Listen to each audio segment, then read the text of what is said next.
જય માતાજી, જય શ્રી કૃષ્ણ। આજ આપણે મૈસૂરની ભાજી બનાવશું।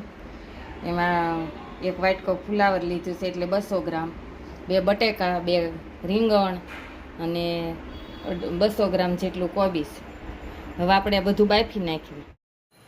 હવે આપણું શાકભાજી બફાય ને તો આપણે ઢોસાનું પેપરનું બેટર તૈયાર કરી નાખ્યું। એમાં 1 વાટકી રવો લીધો, એને મિક્સરમાં પીસી નાખ્યું। આવી રીતે પીસીને આવું ઝીણો લોટ કરી નાખવાનો। હવે 1 મોટી ચમચી ભરીને ચણાનો લોટ નાખવાનો, ચમચી ઘઉંનો રોટલીનો લોટ નાખવાનો, પછી નાખી છાશ નાખીને હલાવી નાખવાનું।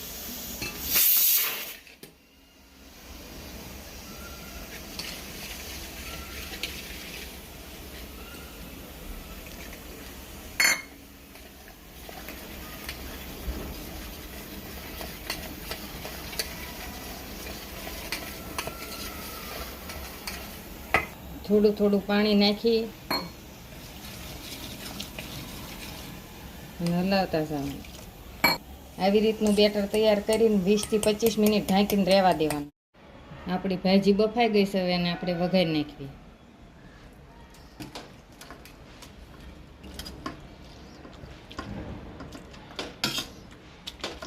હવે આપણે ભાજી વઘારી નાખવી। લસણ, કાંદા અને મરચાંની ગ્રેવી, ટમેટાની ગ્રેવી અને તેલ, મીઠું, પાઉંભાજીનો મસાલો, આ બધા રેગ્યુલર મસાલા અને બાફેલી ભાજી।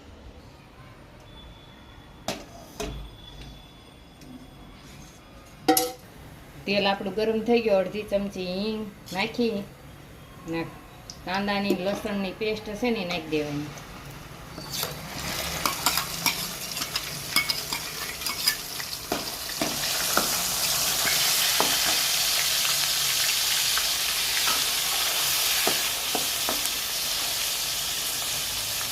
સ્વાદ પ્રમાણે મીઠું નાખી અને ઘડીક એને ચડવા દેવાની।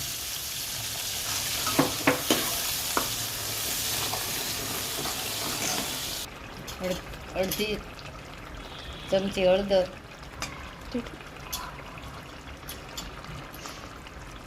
2 ચમચી લાલ મરચું,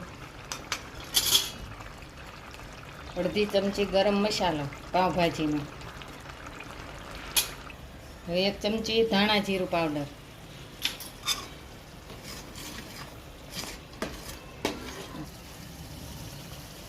આપણે ટમેટાની કાંદાની ગ્રેવીમાંથી તેલ છૂટું પડી ગયું છે। હવે આપણે ટમેટાની ગ્રેવી નાખી દેવી।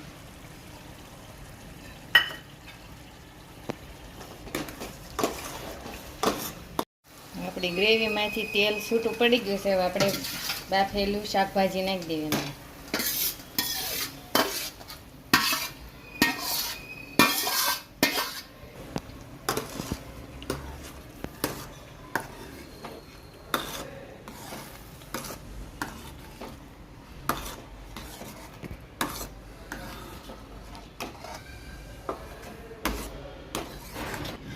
આપણી ભાજી તૈયાર છે, ધાણા નાખી દેવી ઉપર। હવે આપણે ઢોસાનું બેટર તૈયાર કરી નાખવી। હવે સ્વાદ પ્રમાણે મીઠું,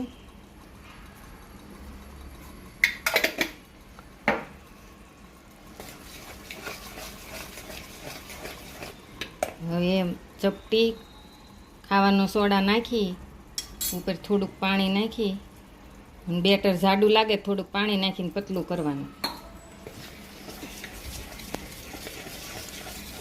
આવી રીતે 3 થી 4 મિનિટ હલાવવાનું। આપણું બેટર તૈયાર છે। આવી રીતે ચમચામાં જ પડે ને એવું બનાવવાનું। આ તેલ નાખી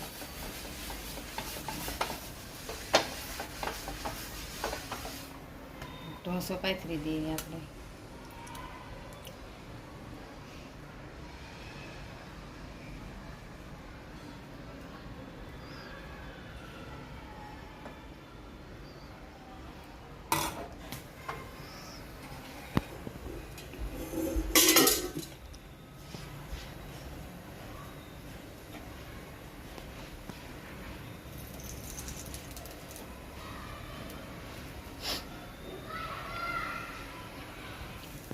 આપણું પેપર થઈ ગયું છે હવે.